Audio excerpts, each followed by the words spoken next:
Ok, super. Donc bonjour à tous, je m'appelle Mathieu Barlet, je suis le responsable de l'incubateur AGTech Green Tech d'Eura Technologies. Donc pour ceux qui ne connaissent pas, donc Eura Technologies, c'est un incubateur qui est situé à Lille. Et nous avons plusieurs verticales, dont une verticale que l'on a créée en 2018 et qui est dédiée à l'AGTech et à la Green Tech. Donc j'ai le plaisir d'animer cette table ronde aujourd'hui autour du thème de l'agriculture augmentée. Donc, on va voir en fait l'ensemble des innovations et des services qui permettent en fait à une agriculture d'être plus résiliente dans un monde qui change énormément. Autour de cette table ronde, j'ai le plaisir de recevoir donc des grands spécialistes et des personnes particulièrement pragmatiques puisqu'elles ont créé leurs solutions pour aider justement l'agriculture. Donc, il y a autour de la table Rachel Cobb, qui est directrice RSE d'InVivo, qui vient de nous rejoindre. Christian Huige, directeur scientifique d'agriculture à l'INRAE. Et nous avons Julie Davy-Copin, donc c'est CEO de Ambrea, ainsi que Nadir Grouz, qui est cofondateur et CIO de Alvi. Donc notre objectif aujourd'hui en cette table ronde, il est très clair. Hein. On considère, et dans les discussions qu'on a pu avoir avec GreenTech, c'est que l'agriculture ne peut pas se soustraire en fait à des objectifs de résilience et de soutenabilité, pour reprendre les propos du secrétaire d'État qui intervenait juste avant. On voulait mettre en fait dans cette table ronde de l'optimisme, beaucoup d'optimisme à travers les solutions qui existent et les chercheurs aussi qui se mobilisent à chaque instant pour pouvoir trouver des solutions toujours plus résilientes. La résilience dans l'agriculture, c'est quelque chose d'ancien et de séculaire. L'homme s'est toujours adapté pour pouvoir cultiver la terre, nourrir les habitants. Et c'est vrai qu'en fonction des aléas climatiques, de la guerre ou d'autres événements, on a toujours su s'adapter. Aujourd'hui, on est à la jonction d'une époque qui oblige à revoir complètement notre manière de faire et d'utiliser en fait des moyens tech, l'IoT, le deep learning, etc., qui nous permet d'avoir une agriculture qui, elle aussi, contribue à sa fonction régulatrice et green tech. Pour commencer donc cette première intervention, je voulais donner la parole donc à Christian Huige pour savoir comment justement la recherche et l'INRAE en particulier va permettre d'avoir cette nouvelle étape dans l'agriculture augmentée. Merci beaucoup. Alors, je vais essayer de tenir dans le temps que m'avait imparti. Comment la recherche nous prépare à ces enjeux? En fait, elle le fait, et ce que la recherche fait en particulier à INRAE, on pourrait dire qu'on le structure en trois grandes parties. Le premier, c'est les trois grandes parties, donc ça va être comprendre. Deuxième point, innover. Et troisième point, accompagner la transition, en particulier au travers de l'appui aux politiques publiques. Alors, comprendre l'agriculture dite augmentée, sachant que son contraire n'existe pas, hein, mais elle a comme objectif de répondre en fait à l'objectif d'alimentation de demain et de l'environnement de demain. Et donc le premier objectif de la recherche, c'est de comprendre. On doit comprendre différents éléments. Le premier, c'est on est face à des transitions vraiment majeures. Le changement climatique est un changement, une contrainte absolument énorme. Et quand vous disiez tout à l'heure, Mathieu, l'agriculture, c'est toujours adapté, elle a toujours su s'adapter. Si vous regardez ce que l'agriculture a fait pour s'adapter en matière de changement climatique ou de biodiversité, de fait, pour s'adapter à une contrainte à un moment donné, elle a un peu tapé dans le stock pour le lendemain. L'agriculture est un énorme émetteur de gaz à effet de serre, et puis elle est la première responsable de l'effondrement de la biodiversité. Donc, on doit comprendre le rôle de l'agriculture là-dedans et ce que l'agriculture peut rendre comme service. Autre grande dimension importante, c'est l'alimentation. L'alimentation, elle est comment on nourrit un homme et une femme saine, et c'est quoi les transitions alimentaires qui sont en train de se mettre en place à l'échelle nationale comme à l'échelle mondiale. À l'échelle nationale et européenne, ce qu'on a, c'est qu'on a une réduction de la part des protéines animales dans les régimes alimentaires, alors qu'à l'échelle mondiale, c'est le contraire. Alors en fait, tout ça, c'est une forme de convergence. Et puis le dernier élément qu'il faut chercher à comprendre, c'est comment se construit la santé des humains. Et donc, la santé pas liée à des pathogènes nouveaux du type coronavirus, mais plutôt comment l'ensemble de ce à quoi on est exposé et l'ensemble de la qualité de notre alimentation construit notre santé demain. Ça, c'est le premier point. Le deuxième rôle de la recherche, c'est de définir les cadres d'analyse. Euh, la recherche demain et l'agriculture de demain et l'alimentation de demain ne se feront pas sur les mêmes cadres d'analyse que ceux d'hier. Et si on parle d'agroécologie, c'est parce que pour faire des agricultures, une agriculture, une alimentation plus résiliente, il faudra utiliser beaucoup plus de phénomènes dits basés sur la nature, mais qui sont en gros comment on mobilise les régulations biologiques à notre service. Vous pouvez illustrer agroécologie parce que il y a beaucoup de monde en fait qui a une vision un peu erronée de ce qu'est l'agroécologie dans l'environnement actuel et on peut en donner 50 définitions alors qu'en fait il n'y en a pas vraiment 50, il n'y en a qu'une. C'est quoi la vôtre? Alors, s'il n'y en a qu'une, donc ça va être la mienne qui va être la bonne. C'est comment on mobilise, comment en maximisant la diversité fonctionnelle dont on dispose à l'échelle d'une parcelle, d'une exploitation et d'un territoire, on maximise les régulations biologiques à notre service. Et donc, ces régulations biologiques, elles vont fournir des services écosystémiques. Et donc, en gros, c'est l'idée que plus un système il est riche, mais pas riche au hasard, mais riche, construit pour être riche en matière de diversité fonctionnelle, plus on va être riche en diversité fonctionnelle, plus on aura des services écosystémiques produits. Et donc ça, c'est une vraie rupture, en fait, puisque pendant, en gros, les 50 dernières années, en gros, on va plutôt dire de 1950 à 2000, on a considéré que plus le milieu était anthropisé, artificialisé, mieux c'était. Et en fait, on se rend compte que c'était mieux parce qu'on avait la main sur tout. Par contre, ça avait un coût environnemental assez fort. Deuxième cadre d'analyse sur lequel on travaille beaucoup, c'est la bioéconomie. Comment on arrive à construire une meilleure utilisation de la biomasse produite, à la fois pour assurer l'alimentation, mais aussi pour assurer la production pour des usages non alimentaires. Troisième élément qu'il faut vraiment réussir à analyser, c'est quel est l'espace des possibles? Comment on peut combiner performance économique et performance environnementale?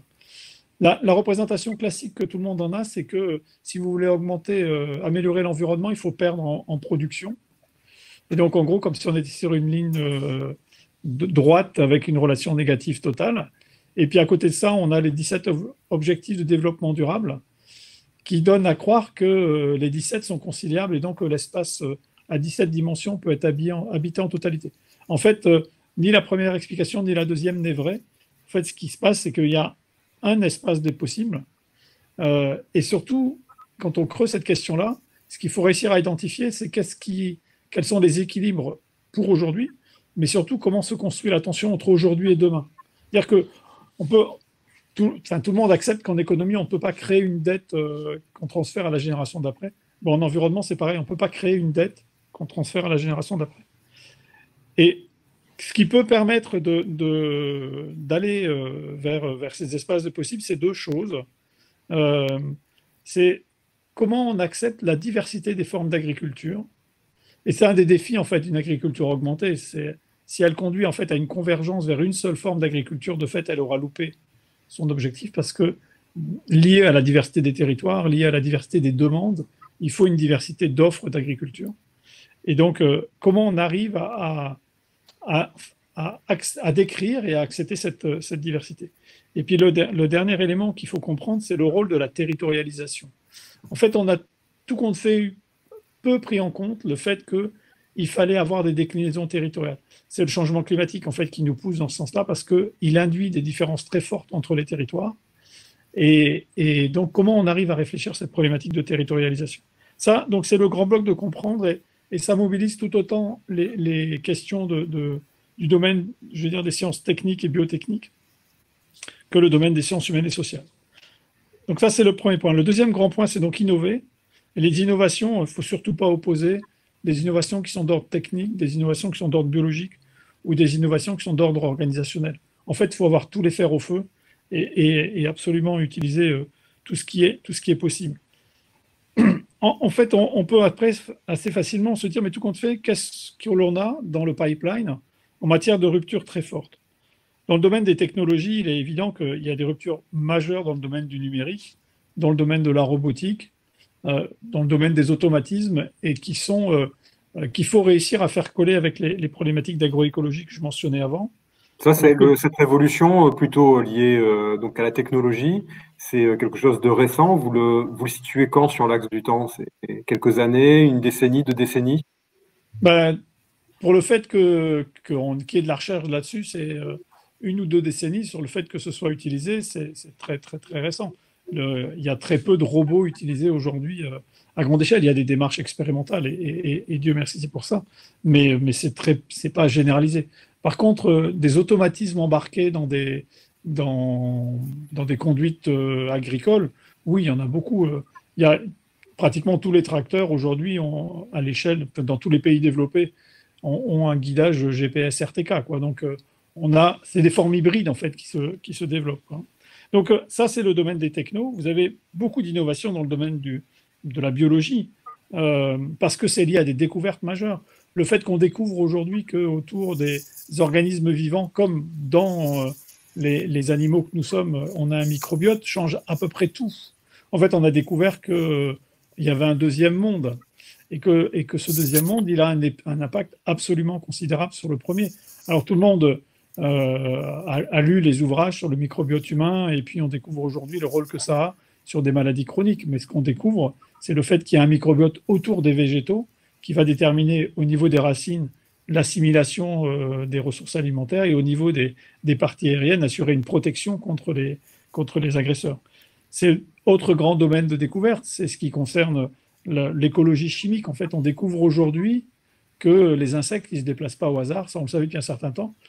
C'est ce qu'on a beaucoup utilisé pour gérer la reproduction et éviter que des bioagresseurs comme le Carpocaps ne se reproduisent trop vite. Aujourd'hui, on découvre qu'ils utilisent les mêmes mécanismes pour identifier leurs cibles. Et donc, ça ouvre des champs d'innovation juste gigantesques, en fait, ce truc-là, et avec des applicatifs extrêmement, extrêmement rapides.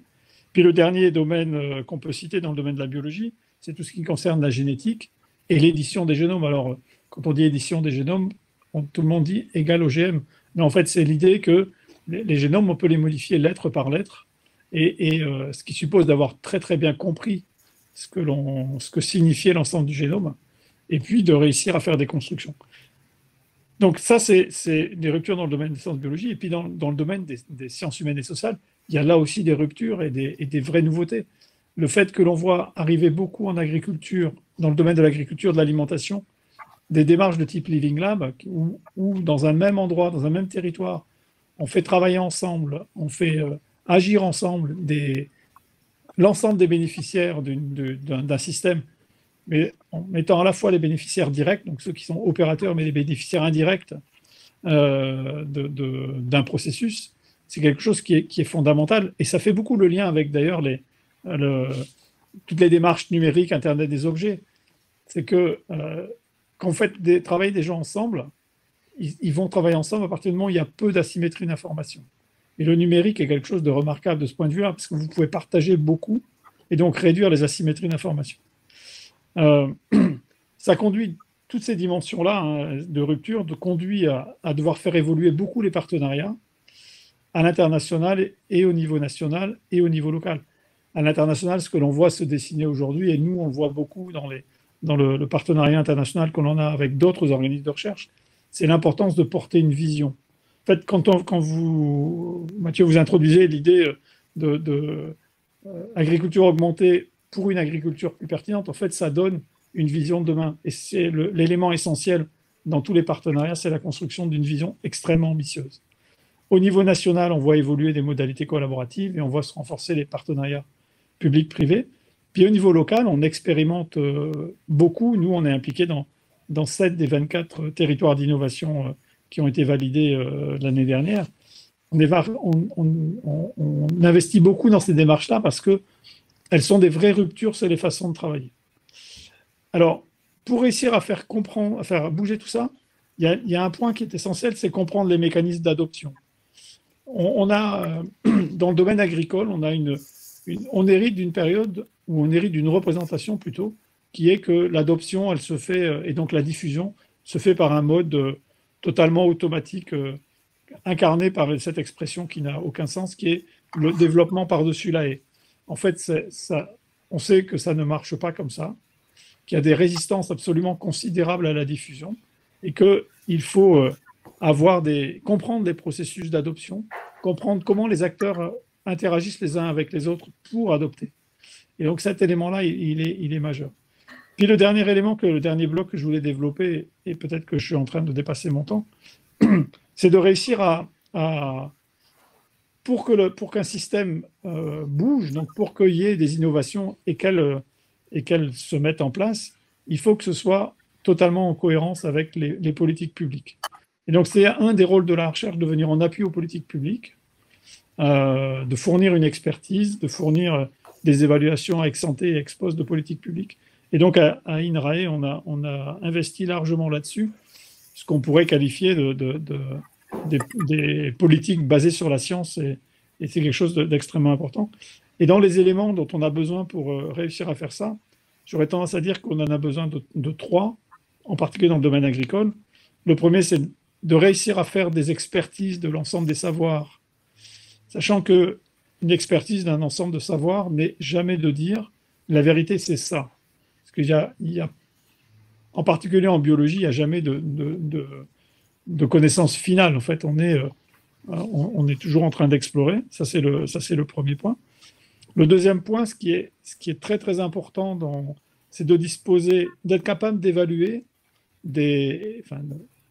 d'analyser, de quantifier les impacts de ce que l'on met en avant. Qualifier les impacts économiques, environnementaux et sociaux de toutes les innovations est quelque chose d'absolument central. Tout compte fait, assez peu fait, et on l'a expérimenté, nous, récemment, quand on a dû travailler avec l'ANSES pour la problématique de sortie du glyphosate. Il fallait analyser l'impact économique d'une transition. Et bien, on s'aperçoit que ce n'est pas simple du tout, parce qu'il faut, d'une part, des métriques solides et partagées, et d'autre part, des bases de données très fortes. Puis le troisième élément dont on a besoin pour justement accompagner ces transitions, c'est de pouvoir travailler à la fois au niveau national et au niveau européen. Et la particularité de la question agricole, c'est qu'elle est chapeautée par une politique commune extrêmement forte, qui est une politique assez ancienne, hein, elle est mise en place en 1956. Et elle est mise en place avec une vision particulière. Elle est mise en place pour un contrat social, qui est le contrat social d'assurer la sécurité alimentaire du continent européen. Et c'est tout. Et donc le bien commun et le bien privé sont totalement alignés. Aujourd'hui, la vraie question que l'on a derrière la PAC en réforme, c'est quoi le contrat social pour demain? Et donc, c'est quoi le nouvel équilibre entre les biens communs et les biens privés? Et c'est cette question-là qui est aujourd'hui au cœur du débat, et c'est cette question-là que les travaux de recherche doivent alimenter. Voilà ce que je voulais vous dire à ce stade. Merci beaucoup, Christian. C'est très clair. J'aime bien votre référence à la PAC parce qu'on a un peu tendance à l'oublier, mais il y a une gouvernance européenne qui fait qu'on travaille aussi sous contrainte. Et vous disiez, il faut qu'il y ait une cohérence avec les politiques publiques. Alors certes, elles sont nationales, mais elles sont avant tout européennes et parfois même mondiales par rapport à des cours. Et les cours aussi peuvent impacter fortement l'appétence des agriculteurs pour aller sur des solutions qui vont optimiser tout en étant soutenable, parce que ça veut dire parfois une baisse de productivité pour commencer, ou alors des investissements importants, alors qu'on est soumis aussi à des marchés mondiaux. Moi, ce qui m'intéresse dans ce que vous avez dit, enfin globalement la totalité, c'est de voir à quel point en fait il y a une complexité derrière l'INRAE dans l'accompagnement, parce qu'on est sur quelque chose de fondamental, c'est la ressource qui fait que vous avez 7, 8, 10 jours de vie devant vous sans vous nourrir. Donc c'est quand même un aspect fondamental, et on parle même pas de l'eau dans cette table ronde. Mais voilà, donc se nourrir, ok, il y a des impératifs, la population qui croît, mais globalement, je pense que tout le monde est impacté. C'est-à-dire les particuliers, les professionnels, les startups, dont on va parler à la dernière partie de cette table ronde. Et puis, je pense aussi les grands groupes, les coopératives, les ETA, tous ceux qui contribuent en fait à travailler l'agriculture et d'en faire une agriculture soutenable mais aussi résiliente. Et je voulais passer la parole donc à Rachel Kolb, donc du groupe InVivo. Vous êtes directrice en fait de la RSE chez voilà, on vous voit, ça y est. Vous êtes directrice donc bienvenue à vous, directrice RSE du groupe InVivo. Comment ça se passe chez vous? Comment InVivo appréhende en fait justement ce changement culturel et en quoi vous êtes moteur chez vous? Alors, donc, bonjour à tous et merci beaucoup de m'accueillir aujourd'hui. Et vous me direz si jamais vous me voyez plus, parce que je regarde mon ordinateur par l'arrière. Mais en tout cas, d'abord, un petit mot peut-être pour présenter InVivo, parce que parfois, on ne connaît pas. InVivo est une union de coopératives agricoles françaises. On a un peu plus de 200 coopératives dans notre union. Ce qui fait qu'on touche à peu près 300 000 agriculteurs français. Et puis, on est également présent à l'international et on essaie d'avancer sur justement ce qui pourrait être cette agriculture résiliente et performante dont on parle depuis tout à l'heure. Nous avons 3 grands métiers. Un premier qui est l'agriculture, qui pourrait être, on va dire, du sol jusqu'à la récolte. Après, on a un deuxième métier qui est le retail, qui touche à tout ce qui va être jardinerie, mais aussi un concept de supermarché localvore qui s'appelle Frédici. Et enfin, on a InVivo Wine, où on essaie de travailler sur la mutualisation autour d'une meilleure viticulture et puis viniculture pour exporter le vin français dans le monde entier.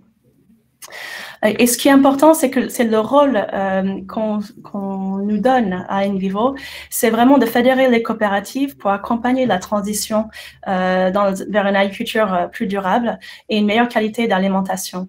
Et on compte le faire grâce à des solutions qui sont innovantes et responsables. Ce que ça veut dire, c'est que quand on va regarder les différents enjeux devant nous ou les différentes dimensions de la RSE, on sait qu'il y en a 3. Il y a, en général, on parle de la performance économique, la performance environnementale et la performance sociale. Et ce à quoi nous sommes particulièrement attachés chez InVivo, c'est vraiment d'avoir cette triple performance où on va travailler sur des outils qui peuvent accompagner les agriculteurs, mais toujours en regardant le triumvirate et pas une seule facette. Donc, on va travailler par exemple sur l'agriculture de précision, qui va être un des outils technologiques qu'on va utiliser et qu'on explore de plus en plus. On ouvre sur beaucoup de champs différents, mais dans l'idée de garder une performance technique déjà pour une agriculture de bons résultats, mais tout en réduisant les intrants. Donc, du coup, en termes de marge pour l'agriculteur, c'est bien meilleur. Et enfin, en réduisant les intrants, mieux les maîtrisant, on arrive aussi à avoir un impact plutôt positif sur l'environnement. Donc, tout ça pour commencer, pour essayer d'expliquer que clairement, malgré le contexte et le type de représentation que nous pouvons avoir dans les médias, nous considérons que l'agriculture peut réellement être une solution bien concrète pour la plupart des enjeux auxquels on fait face actuellement. Il y a, et Christian, lui, a beaucoup touché par rapport à cette multidimensionnalité et multifonctionnalité de l'agriculture, parce que en effet, non seulement est-ce que l'agriculture peut aider à nourrir le monde, et on va revenir dessus, mais aussi ça peut vraiment avoir un apport important dans la capacité de séquestrer du carbone, à favoriser la biodiversité dans des meilleurs écosystèmes, améliorer aussi l'eau, la qualité et la quantité dont on a besoin, et en même temps, évidemment, sans jamais oublier comment l'agriculteur est correctement rémunéré pour ses efforts. Donc ça, vous avez l'occasion. Non, vite fait, je vous laisse interrompre, mais c'est ce qu'on appelle un agrosystème régénératif.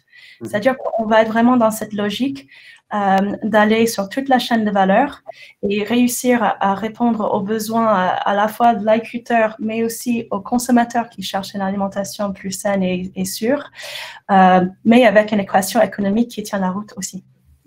Ce que je voulais dire, Rachel, merci. Ce que je voulais dire, c'est que c'est une préoccupation qui, en effet, est celle de vos adhérents, celle des consommateurs aussi, évidemment. Hein, il y a une pression qui est exercée, mais c'est un changement culturel qui vient de partout. Néanmoins, du côté de vos adhérents, il y a aussi cette demande parce que est-ce que vous pensez que c'est aussi parce qu'ils ont besoin d'avoir un outil de production qui est pérenne dans le temps?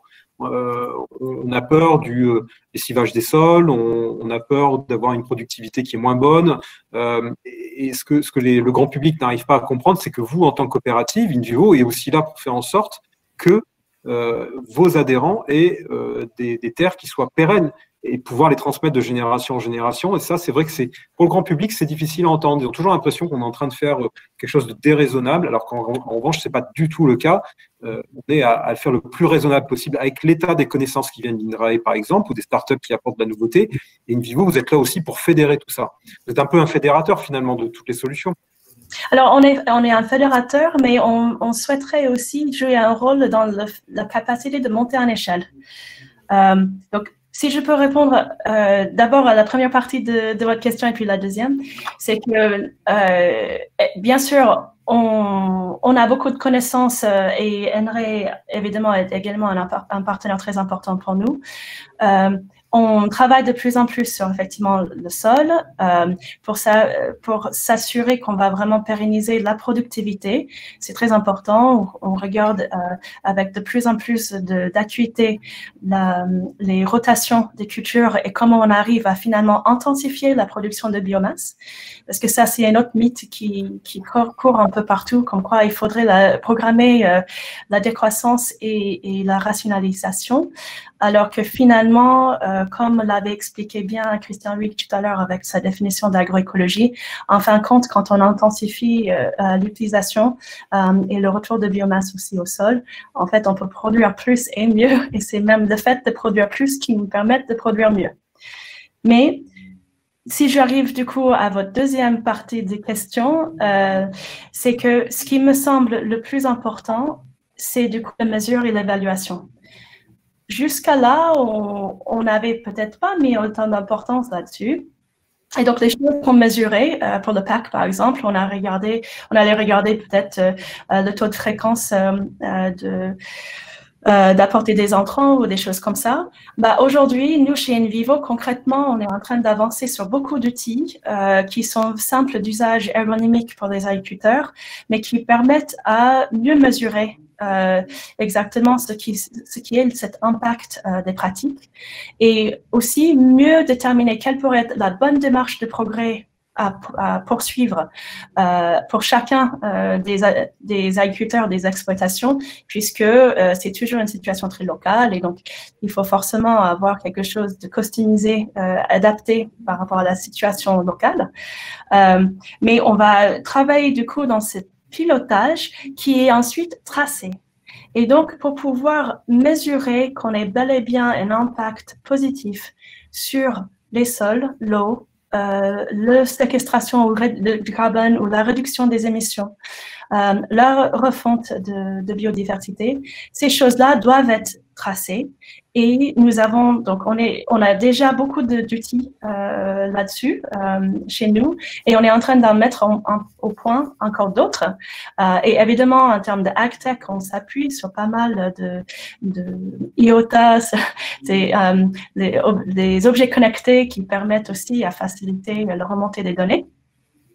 Donc ça, c'est un point qui est vraiment une question parce que quand on arrive à tracer, mesurer et du coup démontrer l'intérêt de faire des choses, je pense que et le consommateur pourra mieux comprendre et les autres agriculteurs pourraient suivre parce que ce n'est pas une transition facile. Vous l'avez dit tout à l'heure, parfois on peut avoir une baisse de rendement dans un premier temps, même si tout le monde n'est pas forcément aligné là-dessus.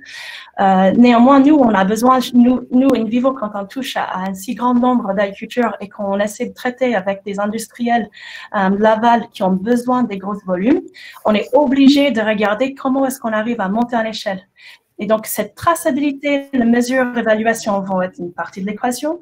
Et la deuxième partie de l'équation, c'est vraiment ce changement de conduite de changement humain, de permettre aux agriculteurs de s'approprier eux-mêmes exactement ce qui se passe dans leurs exploitations pour pouvoir garder la main et voir comment ils souhaitent avancer.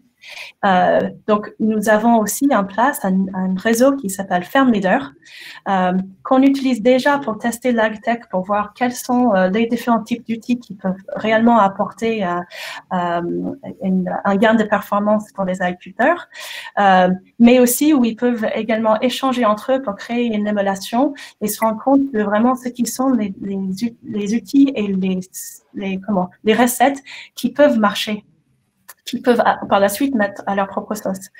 Mais, troisième élément, ce que je viens de dire, point 1, point 2, ça ne suffit pas en soi. Il faut vraiment qu'on s'assure qu'il y ait une correcte valorisation de ces efforts-là. Et c'est pour ça que nous avons aussi concrètement une plateforme qui s'appelle AgriProgress, qui grandit. C'est encore en forme pilote, mais ça grandit malgré le fait que ça ne soit que pilote, où on va arriver à faire remonter ces données, donc qui va donner du coup une vision plus claire pour l'agriculteur. Comme ça, lui-même, il voit son progrès. Mais qu'après, avec un jeu de consolidation de données pour toujours respecter la propriété de la donnée qui appartient bien à l'agriculteur, on va permettre à entrepercevoir les différents acteurs de la chaîne de valeur pour qu'eux aussi voient cette démarche de progrès en train d'être encourue. Et comme ça, on peut commencer à imaginer comment on valorise mieux les productions qui sont en train d'aller dans le bon sens, même s'ils ne sont pas encore jusqu'au résultat final. Donc, il faut qu'on arrive à accompagner économiquement cette transition. Et c'est là où j'aimerais aussi dire que donc, cette combinaison de différents types de technologies qu'on peut utiliser pour que ça que ça marche pour les agriculteurs et le consommateur et tous entre les deux. Il faut qu'on regarde aussi avec l'État comment on peut rémunérer justement les services écosystémiques que peuvent apporter les fermiers, parce que ça fait partie de comment on va s'assurer que pendant la transition, même après, on arrive à rémunérer correctement la réalité des fermiers. Ok. Donc vous êtes aussi à l'engrenage de la capacité économique de pousser en fait les solutions. Ouais. C'est intéressant. Nous, on est en contact régulièrement avec Farm Leader. Ouais. On sait ce que vous faites et puis votre capacité aussi à les convaincre sur le terrain, enfin à les vérifier. Ouais. Aussi la faisabilité technique. Est-ce qu'il y a vraiment un intérêt?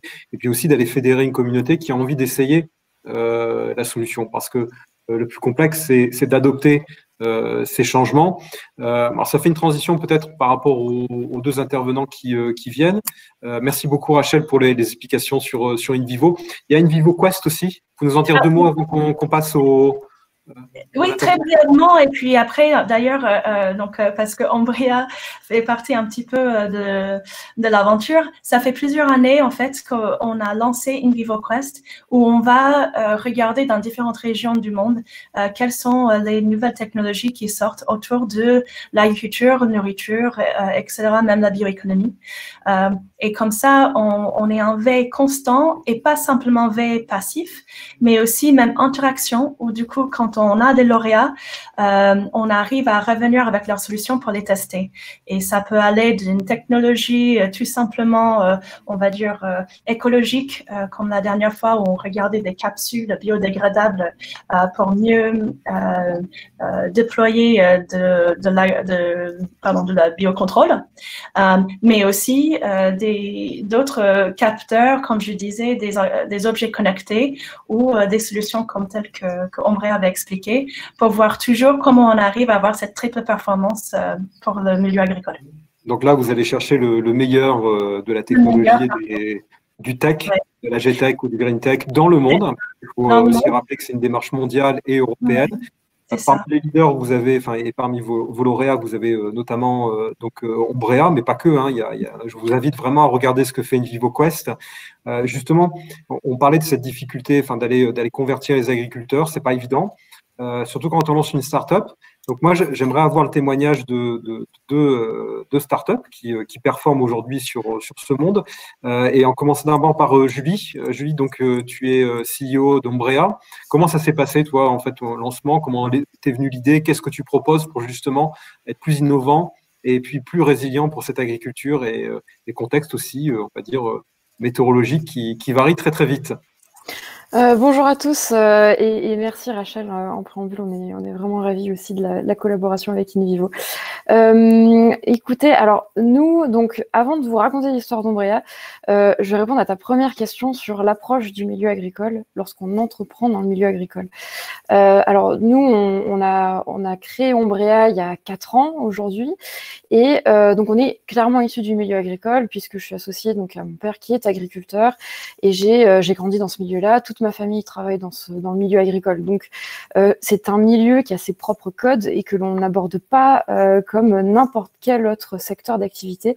Et c'est très, très important parce que les agriculteurs sont de nature très méfiante et parce qu'ils ont eu pendant des années des propositions technologiques, des solutions un petit peu miracles qui leur ont été proposées et ils sont devenus très méfiants et ils ont besoin d'avoir en face d'eux des personnes qui connaissent en tout cas leur état d'esprit et leurs réserves. Donc le milieu agricole peut paraître un petit peu abrupt à première vue, mais il faut savoir justement l'aborder et c'est un milieu qui ne fonctionne qu'avec des résultats.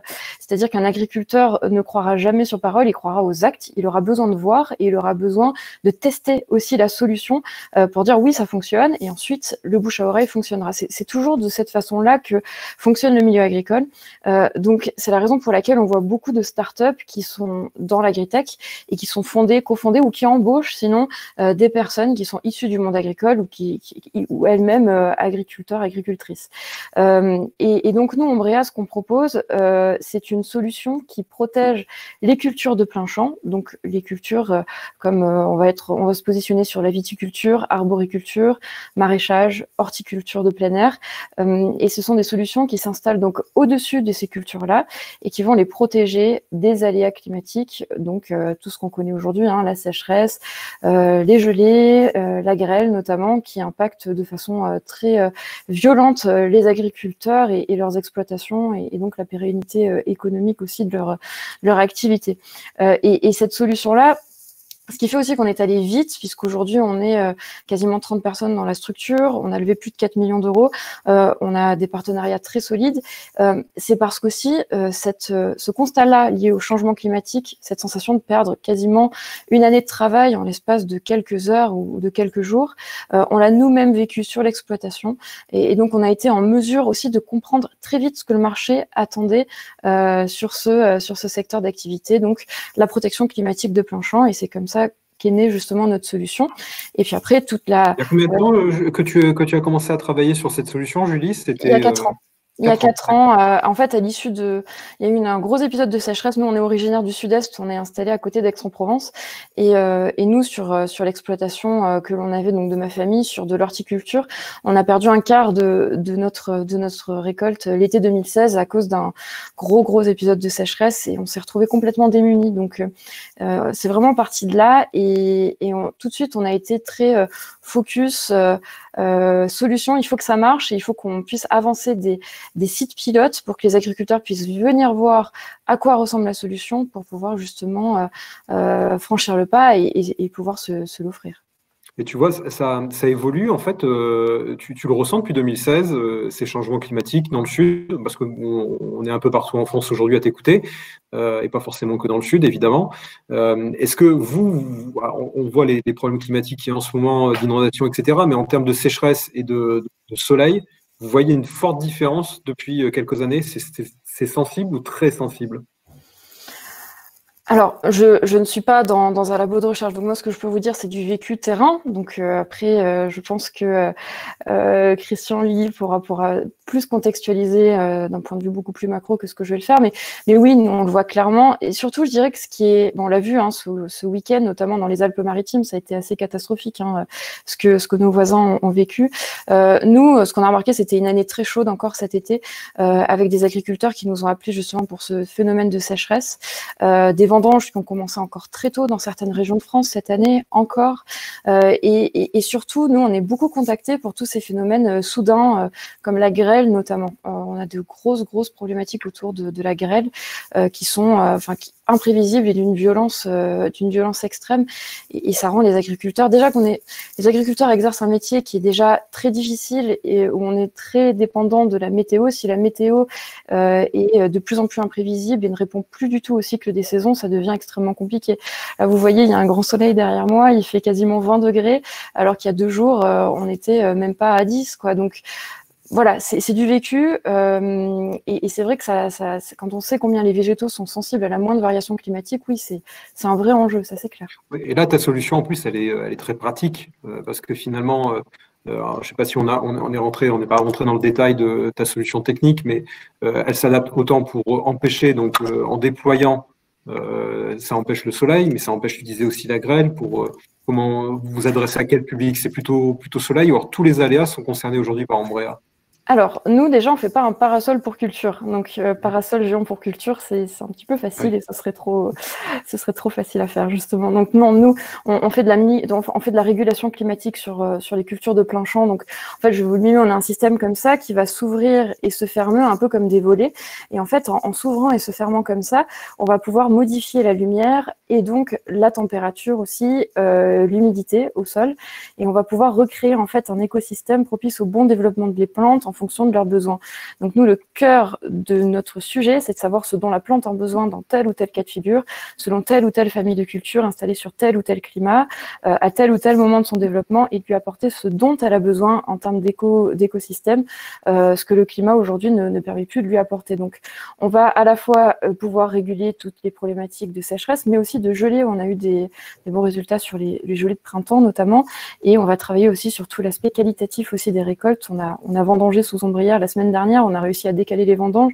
Dans le sud, on a réussi à vendanger un 29 septembre, ce qui est quand même une belle prouesse aussi.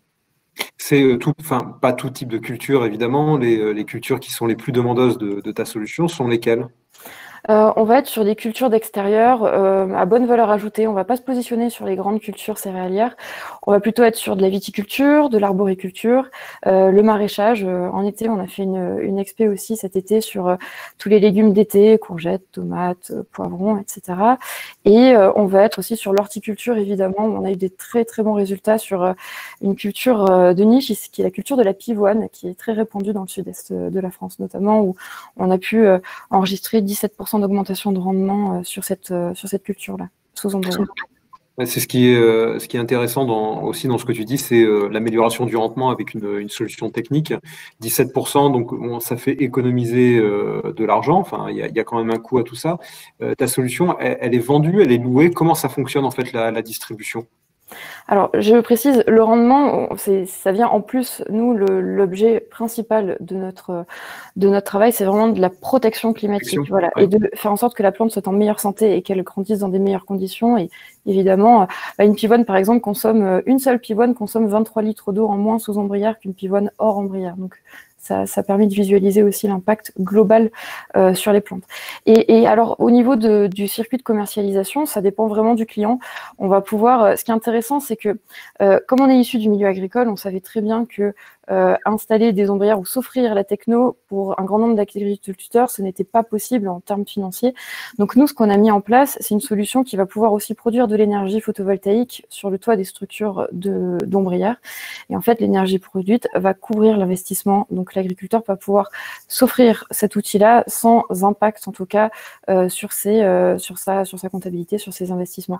Donc soit il achète sur une petite surface l'ombrière directement, comme s'il achetait un tracteur, par exemple, et soit il peut autoconsommer l'énergie sur sa ferme ou il la réinjecte dans le réseau. Ou sinon, on va pouvoir mettre à disposition, s'il n'a pas les moyens notamment de contractualiser un crédit, ce qui n'est pas toujours possible, on va pouvoir, nous, lui mettre à disposition l'outil en tant que tiers investisseur et lui mettre à disposition pour que lui, ensuite, il puisse cultiver sous ombrière. Ok, le coût, ça reste quand même un aspect qui n'est pas négligeable. Merci beaucoup, Julie, pour l'intervention. D'ailleurs, ça a fait encore une fois la transition involontairement avec Nadir, puisque Nadir, on s'était vu il y a quelques années maintenant qu'on se connaît, et tu m'avais expliqué à l'époque tes valeurs. Pourquoi tu voulais créer une start-up? Alors, ça t'avait...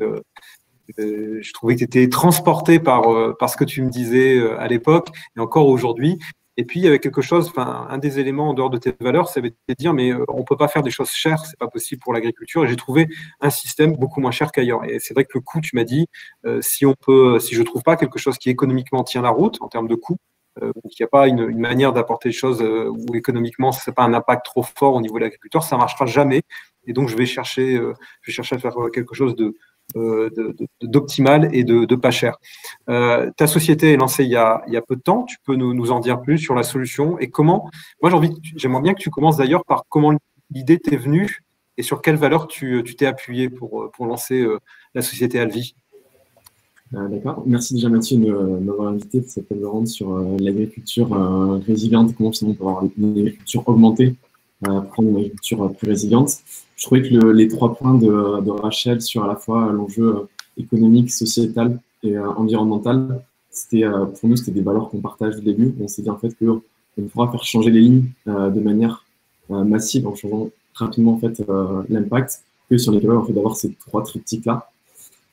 Et en fait, nous, on est venu en fait sur le monde agricole, on est dans cette ambition-là, en disant on va avoir un impact, il faut avoir un impact, que ce soit économique et sociétal. Et pour cela, en fait, on est parti de la base. On est parti avec les agriculteurs en essayant vraiment de comprendre comment ils fonctionnaient, comment ils travaillaient aujourd'hui et comment, en fait, on pouvait là-dessus, en fait, les aider à être plus efficients et optimisés en ayant une équation économique qui était rentable. Moi, je trouve que c'est assez intéressant quand cette table-là, on parle d'agriculture augmentée. Parce qu'en fait, quand on parle finalement d'agriculture, on peut reprendre un peu ce que disait Christian, finalement, l'agriculture, c'est quoi? C'est un sol, c'est un climat, des cultures, et là-dessus, on va avoir un itinéraire technique, une manière de développer. Aujourd'hui, le sol, c'est quelque chose où on a un peu la main dessus avec tout ce qui est la tendance de l'agriculture conservation des sols. On essaie en fait de l'améliorer, de lui redonner des interactions avec le microbiome pour améliorer la plante. Là, sur le climat, en fait, on voit un petit peu avec Ombrea, qui essaie en fait d'atténuer ces changements climatiques qui sont extrêmement violents à l'échelle de la Terre. On a notamment prendre 2 degrés en 50 ans, c'est extrêmement rapide. Et il faut en fait, là, la technologie va nous aider, donc on va vraiment être sur l'augmenter, plus sur finalement le phénomène évolutif de l'agriculture. Et enfin, après, on va avoir des cultures où là, on a Christian Winrae, où toute la recherche sur les variétés ou la génétique nous permet de mieux nous adapter. Et après, le 4e point, ça va être ce qui est fait l'itinéraire technique. Quel type de nutriments, quel type d'apport je peux mettre pour essayer de protéger mes cultures. Et là-dessus, on s'inscrit là-dedans en disant en fait comment je remets dans l'itinéraire technique de plus en plus d'intelligence technologique, de l'intelligence artificielle, et aussi de l'intelligence agronomique, pour faire en sorte que demain, lorsque je peux être par exemple des produits phytosanitaires ou des produits de biocontrôle, je m'assure en fait de les optimiser, d'utiliser de la manière la plus efficiente possible, pour qu'à la fois je diminue ma quantité utilisée et que je maximise en fait les externalités positives. Et c'est là-dessus nous que c'était nos valeurs dès le début. Et en partant en fait des agriculteurs, en ayant ces valeurs-là, on a essayé d'itérer pour comprendre en fait ce qu'on pouvait faire. Et là-dessus, du coup, on a développé en fait une solution qui permet en fait aux agriculteurs de mieux mesurer. Et la mesure, c'est la première étape pour comprendre. Donc, on va mieux mesurer en fait ce qui va être des phénomènes sur leurs exploitations en termes de microclimat, de culture, de type de sol. Et grâce à ça, en fait, on va les aider on va les accompagner avec des outils qui sont simples technologiquement, des capteurs qui sont autonomes, des IoT qui se déclenchent tout seuls, qui s'éteignent tout seuls, pour en fait les aider à faire des meilleurs choix, qui utilisent plus efficacement des produits de biocontrôle ou certains produits phytosanitaires. Par exemple, cet été, nous, on a pu réduire l'utilisation des fongicides, qui sont un élément clé pour la conservation du sol, parce que moins je mets de fongicides, plus je permets à mon sol de se développer, d'avoir des bactéries qui vont aider la plante. On a réussi, grâce à nos expérimentations, à baisser de 18% la consommation de fongicides sur les céréales. Tu as travaillé avec des laboratoires. Comment parce que là, tu nous parles des solutions techniques et ce que ça apporte. Ce cheminement-là, tu m'avais expliqué, il y a un cheminement terrain. J'ai vu des agriculteurs, j'ai expérimenté, réexpérimenté. Je me suis cassé les dents, j'ai reconstruit et ça a duré pendant un an et demi jusqu'à ce que tu trouves vraiment le bon niveau d'expertise. Tu as été aussi accompagné par des organismes. Comment ça marche? Parce que faut qu'ils t'apprennent à un moment donné, et on est quand même sur quelque chose de très technique. Tu t'es entouré de qui pour travailler ces solutions? Dès le début, on a vraiment essayé de s'entourer de ce qu'on avait, la force de la France, c'est la recherche. Donc, dès le début, en fait, on a travaillé avec des instituts techniques, avec Arvalis, la Chambre d'agriculture. Mais aussi, surtout, on n'a pas négligé aussi la recherche. On fait partie de consortium avec l'INRAE sur les problématiques de biocontrôle pour mieux comprendre en fait comment on passe du laboratoire au champ. Et lorsque ce qui marche en laboratoire, on arrive à faire marcher sur des grandes cultures. On a encore des enjeux à résoudre. Donc, au début, en fait, on est allé voir la recherche, on est allé voir la recherche appliquée en disant voilà, on travaille là-dessus, comment on peut travailler. Et là-dessus, on a pu s'inscrire dans une partie de mécanismes, que ce soit avec des consortiums, que ce soit dans des mécanismes type ferme expérimentale, ferme pilote, Digiferme, qui nous ont permis en fait, d'expérimenter avec des agriculteurs qui étaient prêts à essayer sur des parcelles notre solution et nous faire des retours et ainsi en fait améliorer. Nous partons avec une approche vraiment de la base que eux en fait le trouvent utile et que ça leur permet d'avancer. Et tu penses que tu aurais pu lancer ta start-up comme ça sans t'entourer d'un écosystème? La réponse elle est dans la question, hein, je sais bien, mais dans certains domaines d'activité ailleurs, on est capable de lancer une activité, une start-up, sans s'entourer d'autant de partenaires. On trouve un bon prestataire, on trouve voilà, je ne vais pas donner d'exemple parce que ça risque de vexer, mais en agriculture, c'est juste pas possible, quoi. Il faut vraiment être entouré, rentrer dans cet écosystème. C'est fondamental. Ouais, c'est absolument ça. Et d'ailleurs, je trouve que le triptyque de Christian au début en disant comprendre, innover, accompagner, je trouve que ça explique extrêmement bien en fait, l'agriculture. Il y a le comprendre, mais ça, il faut que ça s'associe avec de la recherche. C'est des gens qui travaillent sur le sujet depuis 10 ans et qui ont vraiment une profondeur sur le sujet. Il y a le sujet innover, où là, en fait, il faut de chercher les compétences. Dans mes précédentes expériences entrepreneuriales, je travaillais dans une startup de data science. On travaille avec l'école polytechnique sur des sujets de recherche assez avancés. Et après, le troisième volet, ça peut se volet accompagné. Où là, en fait, on allait travailler avec les coopératives qui nous permettre en fait, finalement, de trouver les agriculteurs, les bons relais qui vont après en fait, pouvoir mettre en place ce modèle de bouche à oreille, ce modèle de je suis capable de voir un champ où ça a été mis en place. Et en fait, vraiment, ces trois parties, c'est clé. Et ces trois-là, on ne peut pas les faire tout seul à chaque fois. Il faut vraiment s'associer avec les bonnes personnes, les trouver, pouvoir coopérer. Et là, alors c'est vrai que ça paraît évident pour nous dans le monde de la GTech. Ça l'est beaucoup moins, je te dis ailleurs, hein, d'appuyer sur ce triptyque. Là, tu nous appelles de Tchéquie, aujourd'hui, la République tchèque. Donc la solution, tu penses que elle est scalable dans d'autres pays d'Europe? Ils ont les mêmes contraintes, ils ont les mêmes réglementations, les mêmes enjeux que nous? Ou alors tu penses que la France est peut-être plus ouverte sur ces questions, ou c'est quelque chose de plus universel finalement? Alors, nous, on a la conviction que notre solution, elle est universelle, parce qu'il faut, on ne peut pas se permettre d'avoir un tel impact environnemental. Après, aujourd'hui, la France est le pays leader sur ces problématiques-là, et qui a une vraie prise de conscience. Enfin, c'est un pays de culture et de nourriture. On respecte les aliments, on veut toujours produire mieux. On a des agriculteurs qui sont très exigeants dans ce qu'ils produisent. C'est leur passion. Et donc là-dessus, la France a mis en place un cadre qui se donne les moyens d'être en avant. Et c'est aujourd'hui, un exemple tout bête, aujourd'hui, la France a donné une ambition de réduire les produits phytosanitaires en 2025. L'Europe, aujourd'hui, est en train de suivre en disant en 2030, on veut que tous les pays européens aient cette ambition dans le fort de réduire l'utilisation des produits phytosanitaires et de trouver des alternatives. Et donc, on voit vraiment que la France, aujourd'hui, est leader, elle lead l'Europe. Et à l'échelle mondiale, lorsque l'Europe pousse des réglementations, mécaniquement, à chaque fois, après, les autres pays apprennent. J'ai une question. Il y a une question un peu, alors c'est pas très politiquement correct ce que je vais faire, mais ok, on est leader, on a envie, on a des instituts de recherche, tu citais Arvalis, il y a l'INRAE, bien sûr, et de nombreux autres, des coopératives qui sont extrêmement actives aussi, hein. On citait Invivo évidemment, mais il y en a d'autres, Advitam, enfin bon, on peut les citer toutes les unes après les autres, et des solutions, enfin la sphère des sociétés, des AGTech ou des GreenTech qui à un moment donné sont en train même d'être en convergence. Donc il y a tout ce monde-là qui est en ébullition. Moi, il y a quand même quelque chose qui me surprend, et je fais passer quelque part des messages, c'est qu'aujourd'hui en France, on a un niveau d'investissement dans les technologies AGTech qui est très très faible par rapport au reste du monde. Alors j'en parle pas, mais rien qu'au niveau de l'Europe, pour vous donner un exemple, 8% des investissements en Europe vont à l'AGTech. Il y a vraiment une conscience autour de l'environnement et de l'agriculture pour être plus performant et plus pertinent.